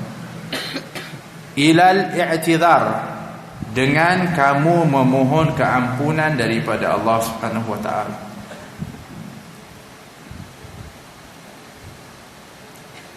Kata Sayyidina Ali radhiyallahu anhu, iyyaka wa ma yasbiqu ila al-uqul al-inkaru. Awaslah kamu daripada apa-apa yang didahulukan akan dia oleh akal mengingkarinya. Mana kalau akal ni dah tolak awal-awal lagi, hati-hati. Wa in kana indaka i'tidaruhu, walaupun bagi kamu itu ada alasannya. Falaysa kullu sami'in nukra yutiqu an tusmi'uhu udhra. Dan tiadalah setiap yang mendengar itu adalah nukra, perkara yang ingkar, mengingkarinya. Yutiqu an tusmi'ahu udhra, yang membolehkan dia yang mendengar itu untuk menerima alasan itu. Maksudnya apa? Jadi tinggalkan perkara satu urusan yang memaksa kepada kamu, yang kamu terpaksa buat, ilal i'tidar, yang mana kamu boleh beri alasan kepada dia. Tapi kamu, walaupun kamu kata ini aku boleh buat ni, ada alasan saya boleh buat, boleh buat pada tu, sebaiknya kita tinggal gitu. Kan ada orang kata saya terpaksa buat ni, tapi terpaksa dia tu alasan dia apa, dan kadar keterpaksaan dia tu macam mana, adakah betul-betul terpaksa. Tapi kalau dia hanya terpaksa yang bukanlah sampai kepada yang keterlaluan, maka meninggalkannya itu walaupun kamu ada alasan untuk buat. Itu maksud dia, ya. Jadi tinggalkan segala perkara yang memaksa kepada kamu ilal i'tidar, walaupun kamu mempunyai alasan. Jadi oleh kerana Sayyidina Ali kata apa? Dia kata jangan kamu cepat-cepat daripada apa yang diingkari oleh akalmu itu, yang cepat kepada akal kamu diingkari. Walaupun kamu itu ada alasan, ada excuse kepadanya, tapi semua orang yang dengar itu bukan mestinya orang itu akan menerimanya. Tak? Betul? Kita ada alasan, orang lain terima tak agak alasan kita? Pada satu orang dia terima, pada orang lain tak terima. Jadi oleh kerana itu meninggalkan lebih baik, supaya orang tak jadi fitnah kepada orang. Jadi kalau dalam satu perkara kadang-kadang tu kita ada persimpangan macam tu, maka meninggalkan dia supaya orang lain semuanya tak ada sangkaan yang bukan-bukan, itu lebih baik. Tapi kalau kita buat, orang ni tahu, oh ni dia ada alasan ni, memang dia buat tu sepatutnya. Tapi orang yang lain dia tak tahu, kita pun tak sempat untuk nak sampaikan alasan kita. Satu. Keduanya, kalau kita buat nak bagi alasan semua, sampai bila? Dan juga boleh menggugat keikhlasan kita. Jadi oleh kerana itu dalam hal seperti ini meninggalkan lebih baik. Wajanib kullu halin yarmika fi takalluf, dan pinggirkanlah segala keadaan yang membawamu kepada perkara yang membebankan. Jauhkan. Kalau boleh itu jauhkan, tepikan dulu dalam hal-hal yang boleh mencampakkan kamu kepada kewajipan sengaja. Contoh apa? Kita dah ada tanggungjawab dah, sebagai seorang suami kepada isteri, seorang ayah kepada anak. Itu pun perjuangan dia belum berakhir lagi, tak sempurna lagi pun. Isteri pun kadang-kadang masih komplain, anak pun kadang-kadang tak merasai sangat kita punya tanggungjawab tu. Jadi calon pula dia. Nampak dia beban tak? Dia tambah beban dia. Dia tambah beban dia. Dia tambah beban dia. Beban dia apa? Beban dia satu kawasan yang dia yang dia bertanggungjawab ke dalam tu. Jadi jangan mudah-mudah kamu ni nak campakkan diri kamu itu kepada perkara-perkara yang membebankan kamu. Seperti amanah. Pernah seorang sahabat Nabi, kalau tak salah saya, Abu Dhar kalau tak salah, dia minta kepada Rasulullah untuk nak bela anak yatim. Jadi Nabi kata jangan, tak boleh. Kenapa? Sebab engkau tak mampu, kata Nabi. Jadi Nabi ni kenal para sahabat. Semua orang nak buat baik, semua orang nak tambah kalau boleh amal. Tambah amal sebenarnya kadang-kadang tambah tanggungjawab. Macam dia tak ada tanggungjawab untuk nak bela anak yatim, dia nak buat rumah anak yatim contoh, atau nak jaga anak yatim. Bermakna dia menambah tanggungjawab dia, betul? Tapi mampu tak? Itu dulu. Jadi kalau kamu rasa tak mampu, bukanlah maknanya kalau kamu tak buat yang tu, maknanya kamu ni tak tanggungjawab, kamu ni dah mampu. Orang nampak zahir mampu, harta ada mungkin, ada dari bisnes mungkin. Tapi kemampuan tanggungjawab itu selain ada perbezaan dia kemampuan. Ada orang dia boleh jadi ketua, ada orang tak boleh jadi ketua. Dia jadi orang yang membantu kepada ketua. Ada orang begitu. Lepas tu Nabi kata kalau kamu berjalan musafir, lantik salah seorang daripada kamu itu ketua. Tak semua orang boleh jadi ketua. Ada orang yang kamu boleh nanti tengok dia memang layak untuk menjadi ketua. Okey. Jadi begitu, jangan kamu sengaja nak bebankan diri kamu buat apa. Kata Nabi kepada Abu Dhar, jangan, kamu tak mampu. Sebab kalau kamu tak mampu buat, kamu akan dipertanggungjawabkan.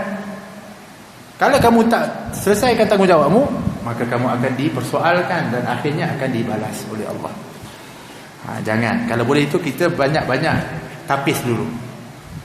Boleh ke? Bukan bermakna kita tak boleh. Kalau kita memang mampu jaga anak itu, bagus. Ana wa kafil yatim kahataini fil jannah, kata Nabi. Aku dengan anak yatim ni macam ni kat syurga nanti, kata Nabi. Macam ni punya dekat. Tapi yang betul-betul menguruskan dengan baik.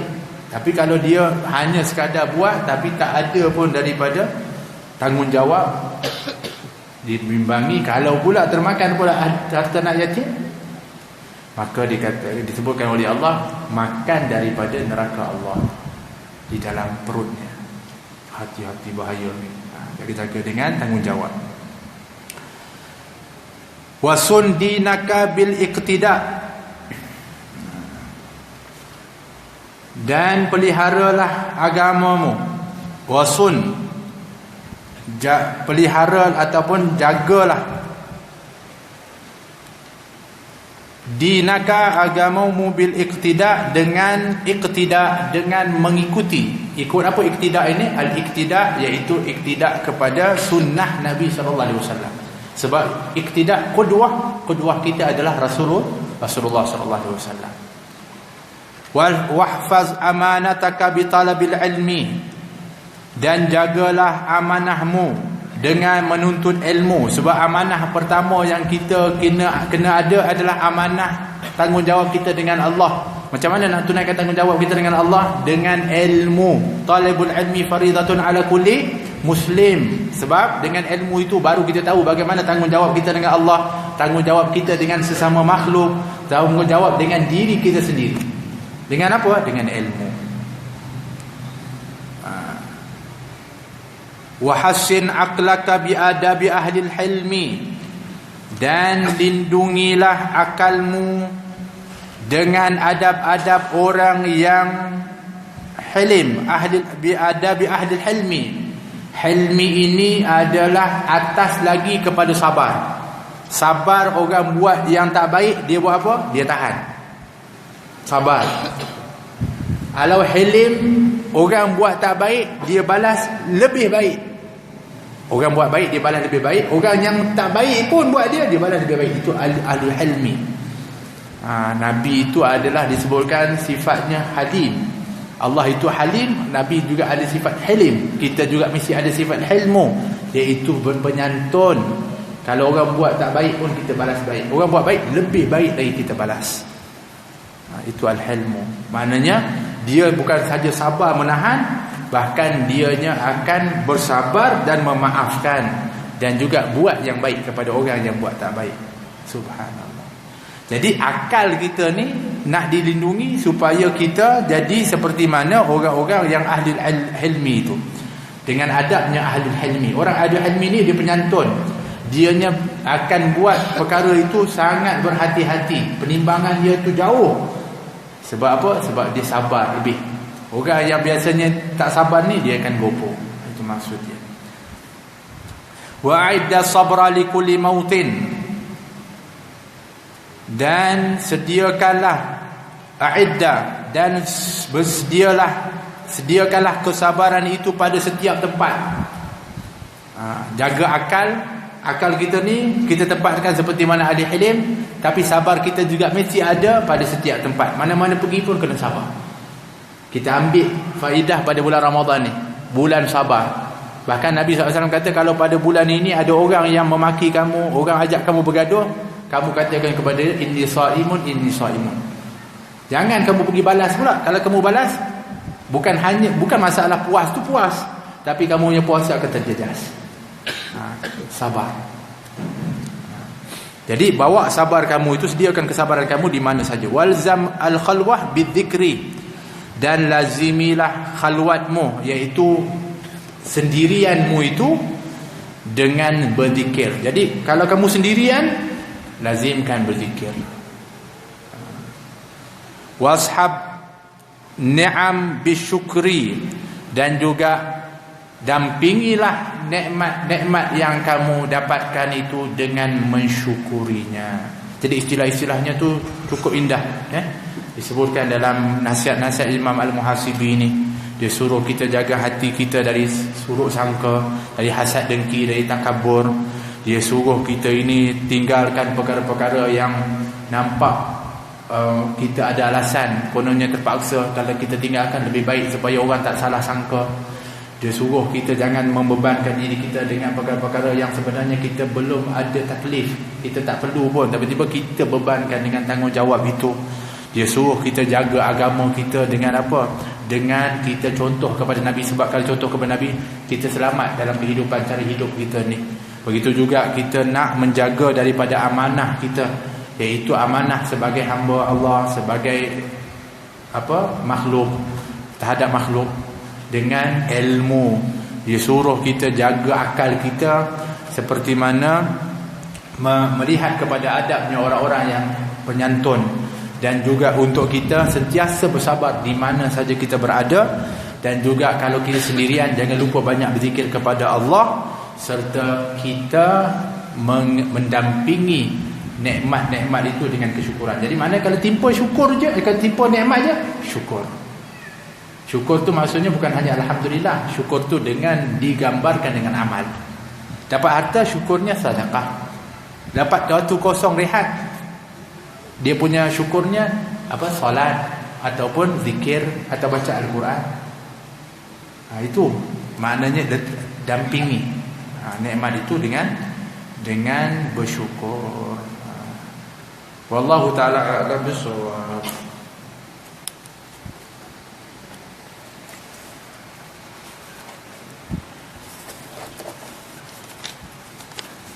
Apakah adab atau pantang larang utama dalam menuntut ilmu? Banyak. Kalau kita sebutkan adab menuntut ilmu, itu banyak.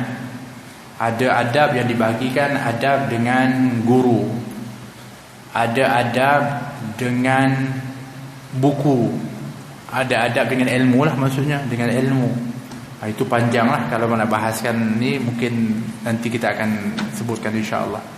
Dan juga ada larangan ataupun pantang larang dalam menuntut ilmu itu, iaitu lawan daripada tadi ada adab tadi. Baik, insya-Allah nanti kita. Apakah adab atau pantang larang utama dalam mengajar ilmu? Begitu juga ada adab-adab menuntut ilmu, dan ada adab-adab bagi seorang ulama atau guru mengajar ilmu. Ada adabnya, ada pantang larangnya juga. InsyaAllah nanti kita akan sebutkan kalau kita ada waktu nanti, insyaAllah, sebab dia agak panjang. Apa maksud berfikir tentang Tuhannya? Adakah lebih baik dari jihad fikir tentang sifat-sifat ciptaannya atau zikir? Berfikir tentang Tuhan, itu tafakkur dipanggil. Saya sebutkan tadi, kita bahaskan sikit tentang tafakkur.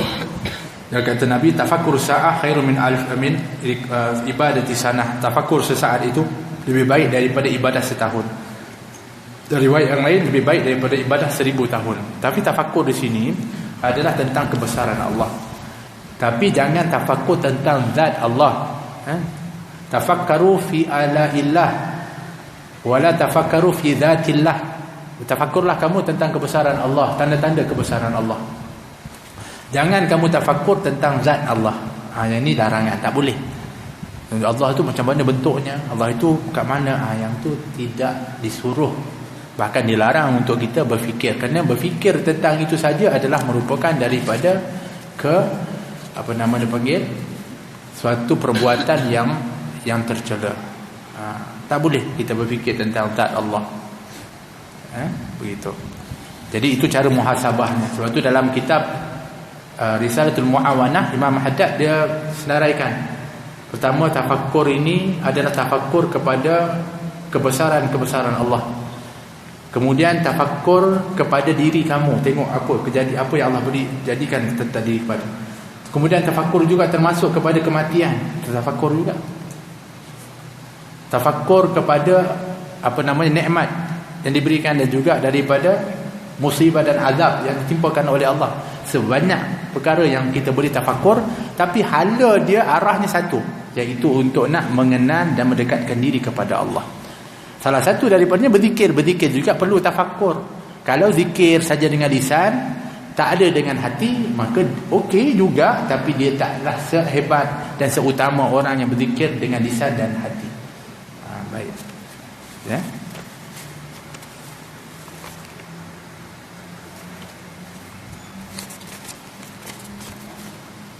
Apakah fadilah membaca Al-Quran di gadget kurang ganjarannya dari membaca di mushaf?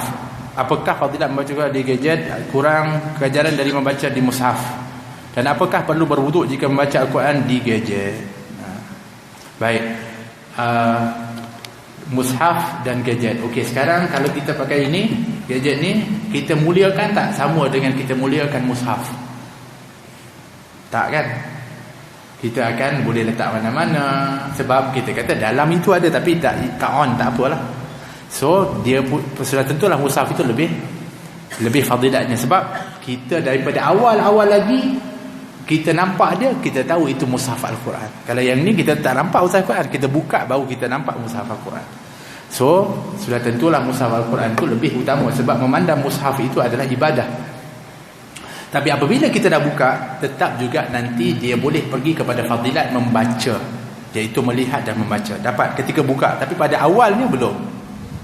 Fadilatnya lebih kepada mushaf. Kita pun nak pegang mushaf dengan berwuduk, sebab kulitnya saja pun kita kena pegang dengan wuduk. Bukan kata dalamnya. Kalau dia mushaf Al-Quran yang memang semuanya adalah ayat-ayat Al-Quran, dia punya kulit pun kita kena pegang dengan berwuduk. Tapi yang ni boleh tak kita tak pakai wuduk? Boleh. Jadi soalan dia dikata tadi, boleh tak kalau kita baca, perlu tak berwuduk jika baca Quran di gadget? Kalau kita baca kat dalam ni dan kita melihat dalam tu dibukakan Al-Quran, maka tidak perlu berwuduk. Boleh tidak tanpa wuduk, boleh tanpa wuduk. Kerana dalamnya ada kandungan yang lain-lain lagi. Bukan dianya itu adalah mushaf pada zatnya. Dia adalah di antara himpunan dari perkara-perkara yang lain. Seperti mana kalau bercampur dengan tulisan, dengan perkara-perkara lain, tapi ada ayat Al-Quran, maka boleh dipegang tanpa wuduk. Seperti buku kitab, dalam tu ada ayat Al-Quran boleh, tapi kerana banyak juga ulasan dia punya syarah, dia punya ilmu, maka boleh memegang tanpa wuduk. Tapi ayatnya, ni ayat ni kita pegang lah, itu kena berwuduk. Ayat yang menjelma tadi ni dekat situ tu, kita nak sentuh ni, itu kena berwuduk. Macam tu juga dalam kitab. Kalau kita sentuh dengan tangan kita ni, kena berwuduk. Tapi kalau kita tak sentuh, kita pegang dia punya buku je, tak apa. Itu di dalam menjaga kemuliaan daripada Al-Quran. Kita tahu suatu hal itu adalah dosa, yakni larangan dari Allah Subhanahu wa taala, tetapi asbab lemah iman kita masih berbuat perkara tersebut. Adakah kita mempermainkan Allah Subhanahu wa taala? Pada zahirnya ya. Sebab kalau kita ini berbuat maksiat, sedang menyangka dan juga merasa Allah tidak melihat, maka akan jatuh kufur, kerana menafikan daripada sifat Allah yang maha melihat. Hati-hati ya, ini jadi murtad. Allah tak nampak ni, Allah tak tahu, bahaya. Ini berkaitan dengan akidah. Tapi buat sesuatu kemungkaran, maksiat, sedang dia tahu Allah tengok, Allah melihatnya, maka dikira dia mempersendakan dan mempermainkan Allah. Macam kita kata, walillahi mathalul a'la, kita lah, kita larang jangan buat ni ke anak kita, jangan buat ni tau. Tiba-tiba dia sengaja buat depan kita. Bayangkan, kalau dia buat belakang tu boleh tahan lagi. Sengaja dia tunjuk-tunjuk depan kita, dia buat. Ini mempersenda, kan, mempermainkan kita, tak hormat dia panggil. Jadi begitulah keadaannya. Tapi pada hakikatnya, seperti mana kita pernah bahas sebelum ini, baik itu yang baik ataupun yang buruk, semuanya juga ketentuan daripada Allah. Maka kalau kita berusaha dah bertaubat dan juga berusaha untuk lindung daripada maksiat, tapi terjerumus dengan maksiat, maka kita kena rida kepada, maksudnya ketetapan Allah yang telah memilih kita untuk bermaksiat. Tapi rida itu ditunjukkan dengan kita cepat-cepat bertaubat. Tapi biasanya orang kalau buat maksiat dia tak rida, sebab tu dia tak taubat. Dia tak rida dengan dah teruk aku ni, dah teruk dah aku tak. Dia tak rida dengan ketetapan Allah kepada dia. Jadi kalau kita benar-benar rida, walaupun kadang-kadang kita tergelincir jatuh ke permaksiatan, tanda kita rida kepada Allah adalah dengan cepat-cepat kita bertaubat kepada Allah Subhanahu wa taala. Apakah ta'rif ikhtilat? Kenapa ibadah tawaf tiada perasingan antara lelaki dan wanita? Itu kena tanya pula kepada apa ni? Tapi memang asalnya begitu, ya. Ikhtilat adalah percampuran di antara lelaki dan bukan perempuan yang bukan mahram dalam sesuatu tempat tanpa ada batas-batas. Itu ikhtilat. Tapi kadang-kadang tu kita keluar masuk lift, kita kadang-kadang keluar masuk bas, yang itu tak dikira ikhtilat kerana ada batas. Batas-batas dia undang-undang dia lah. Kita pun tak berniat untuk itu. Tapi ikhtilat ni duduk, lepas tu sembang-sembang, ikhtilat. Kalau di di Makkah, seperti mana ibadah tawaf, memang kerana dianya dikirakan sangat sukar untuk nak mengasingkan. Maknanya dia dah tak boleh untuk nak jalan, tak ada jalan lagi untuk nak cuba mengasingkan di antara lelaki dan perempuan, kerana kedua-duanya, baik lelaki dan perempuan, adalah berhak untuk melaksanakan baik umrah ataupun haji. Jadi tak boleh untuk nak, oleh kerana itu tak boleh untuk nak dibuat pendekatan-pendekatan seperti itu. Cuma yang boleh dibetulkan individu sendiri, kita sendiri. Sebab tu Sayyidina Aisyah setelah wafat Nabi, dia tengok orang perempuan tawaf tapi matanya melihat. Dia kata, kalau Rasulullah hidup lagi masa kamu buat macam ni, sudah tentu Rasulullah SAW akan mengharamkan orang perempuan ni tawaf, ataupun orang perempuan ni mungkin akan diasingkan. Tapi sebelum tu Rasulullah juga orang perempuan tawaf juga. Tapi masa tu orang perempuannya tengok. Kenapa tak cakap orang lelaki? Sebab orang lelaki ni memang suka tengok. Tapi orang perempuan lah dia yang kena tunduk. Tapi kadang-kadang orang perempuan lebih-lebih tengok. Sudah, dia tengok, orang lelaki lagi tengok. Macam itu. Jadi mana yang kita boleh untuk nak sekarang yang kita berhadapan dengan tempat-tempat seperti itu, kitalah yang kena betulkan diri kita, tapi kita sukar untuk membetulkan keadaan atau orang lain. Ceritakan sedikit latar belakang Syekh Athaillah pengarang kitab Hikam. Itu nantilah insya-Allah saya ceritakan. Sebab kita pun kitab ni kitab Imam Muhasibi, insya-Allah kita tu. Tapi Syekh Athaillah Iskandari itu adalah merupakan daripada seorang syekh yang cukup tinggi ilmunya, dan juga kitab Hikamnya adalah kitab yang dirujuk banyak, menjadi penawar kepada hati orang dan bagaimanakah untuk seseorang itu menjadikan rujukan di dalam kehidupannya. Maknanya hikmah-hikmah yang dia tulis itu cukup berharga. Dia daripada Mesir, dari Iskandariyah. Syekh Athaillah Iskandari, masya-Allah. Bagaimana cara membeli kereta dengan berhutang tapi tidak terlibat dengan riba? Allah. Dengan cash. Insya-Allah taklah riba. Itulah cara dia. Tapi kalau berhutang dengan hutang yang dianya adalah hutang yang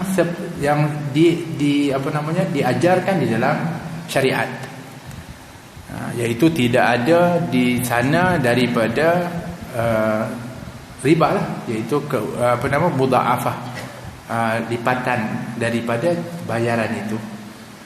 Maka hari ini kerana kita mungkin tak mampu nak bayar cash beli, kita perlu berhutang, maka kita ambil kepada akhafud darurain, iaitu yang lebih ringan daripada dua kemudaratan, iaitu kita ada bank Islam ataupun yang adanya daripada bank yang berteraskan kepada Islam, maka itu pilihan yang kita kata lebih ringan. Adapun orang yang mengatakan dia pun sama juga sumber, tapi dia adalah akhafu darurah. Kaedah dalam usul dia katakan kalau kamu bertemu dengan keadaan yang darurat ni, kamu ambil yang lebih ringan. Maka itu yang lebih ringan lah. Bolehkah muslimat yang uzur tidur di masjid? Tak boleh. Tidur dalam masjid, duduk dalam masjid muslimat yang uzur, ini yang haid, hukumnya haram. Adapun melewati masjid, melalui masjid, itu dibolehkan dengan syarat tidak bimbanggi akan mengotorkan masjid, dan mesti dia masuk ke pintu yang lain dan keluar pintu yang lain. Tapi al-makthu, iaitu menetap, apatah lagi tidur dalam masjid, tidak dibolehkan kepada orang yang junub. Mungkin kata orang perempuannya, orang lelaki pun kalau dia jenabah, dia tak boleh masuk masjid, dia tak boleh duduk dalam masjid. Faham tak? Yang begitu. Wallahu ta'ala a'lam bis-shawab. Jadi mudah-mudahan Allah Subhanahu wa taala merahmati kita, meridai kita, diberikan oleh Allah Subhanahu wa taala daripada kesembuhan daripada hati-hati kita, insya-Allah, dari segala penyakit-penyakit, khususnya penyakit hasad, takabur, su'udzan, dan penyakit-penyakit yang ada seperti riya, ujub, sum'ah, dan juga daripada sifat-sifat madmumah. Gantikan dalam hati kami ya Allah dengan sifat-sifat mahmudah, dengan sifat tawadhu, dengan sifat husnudzan, dengan sifat daripada menyayangi, mengasihi, dengan sifat-sifat yang adanya keikhlasan di dalam hati kami ya Rabbal Alamin. Jadikanlah Ramadan ini menjadi sebab kepada kami memperoleh ridhamu dengan dapat kami melaksanakan kehidupan kami ini dengan panduan daripada hidayahmu ya Rabbal Alamin. Ya Arhamar Rahimin, kami akan melalui daripada 10 malam yang terakhir yang kemungkinan besar disebutkan dalam hadis akan berlaku Lailatul Qadar ya Allah. Ya Allah, berikan kepada kami peluang untuk bertemu dengan Lailatul Qadar itu ya Rabbal Alamin, sedang kami melakukan amal-amal saleh ya Arhamar Rahimin. Ya Allah, berikanlah kepada kami dari kurniaan-Mu sebagaimana Kau kurniakan kepada mereka hamba-hamba-Mu yang Kau ridai, yang Kau kasihi ya Rabbal Alamin. Janganlah Kau celakakan kami sebagaimana dicelakakan kepada orang-orang yang Kau murkai dan yang jauh dari rahmat-Mu ya Rabbal Alamin. Ya Arhamar Rahimin, ya Allah, pandanglah kami dan pandanglah kami dan keluarga kami, anak-anak kami, kedua orang tua kami ya Allah, dengan pandangan rahmat-Mu ya Allah. dengan pandangan maghfirah keampunan-Mu ya Allah, sehingga Kau berikan kepada kami keampunan-Mu ya Rabbal Alamin. Selamatkan kami ya Allah di dunia dan di akhirat, khususnya nanti di alam barzakh, tak kala kami nanti akan ditinggalkan sendirian dalam kegelapan kubur itu ya Allah. Maka temani kami dengan rahmat-Mu ya Allah, kasihi kami dengan kasih sayang-Mu ya Allah, mantapkan lisan kami menjawab soalan para malaikat-Mu ya Allah. Jadikan kubur kami dari taman-taman syurga-Mu ya Rabbal Alamin. Ya Allah, sebagaimana Kau berikan kepada kami kelebihan pada malam ini untuk beriktikaf, untuk menuntut ilmu, untuk melaksanakan salat berjamaah, untuk kami melakukan daripada zikir dan membaca Al-Quran ya Allah. Ya Allah, jadikanlah juga kami ini adalah orang-orang yang sentiasa Kau lindungi daripada kemaksiatan dan kemungkaran ya Rabbal Alamin. Sebagaimana Kau berikan bantuan kepada kami untuk dekat kepada taat, maka bantulah kami untuk jauhi daripada maksiat ya Rabbal Alamin. Jadikanlah keluarga kami adalah mereka yang menjadi sebab kami dekat kepada-Mu ya Allah. Jadikanlah harta kami menjadi sebab untuk meraih ridha-Mu ya Allah. Jadikanlah apa yang bersama dengan kami ini adalah menyebabkan kami sentiasa bersama dengan-Mu ya Allah, bukan yang jauh daripada-Mu ya Rabbal Alamin. Rabbana hab lana min azwajina wa dhurriyyatina qurrata a'yun waj'alna lil muttaqina imama. Allahumma ya munzilal Qur'an bil hikmati wal bayan, barikillahumma lana fi syahri Ramadan, barikillahumma lana fi syahri Ramadan, barikillahumma lana fi syahri Ramadan, wa'inna ala siyam wal qiyam, wafadna min jami'il atham ya dzal jalali wal ikram. Allahumma inna fi hadhihi laylah wa kulli laylatin min layali syahr Ramadan utaqa wa nuqada wa usara wa ujara wa usara wa ummana minan nar.